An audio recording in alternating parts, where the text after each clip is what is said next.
ગીરગઢડા ગામમાં સિંહણે રહેણાંકીય વિસ્તારમાં વાછરડાનું મારણ કરી મિજબાની માણી.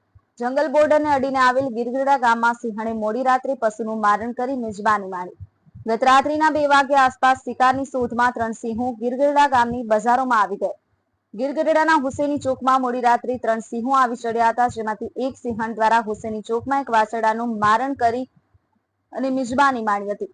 ગીરગઢડા શહેરમાં અનેક વખત વન્ય પ્રાણી સિંહ, દીપડા જેવા વન્ય પ્રાણીઓ રહેણાંકીય વિસ્તારોમાં આવી ચડે છે. ગ્રામજનોની માંગ છે કે વન વિભાગ દ્વારા પેટ્રોલિંગ કરવામાં આવે. વોઇસ ઓફ ગીર ન્યૂઝ સાથે ઇરફાન લીલાણી, ગીર સોમનાથ.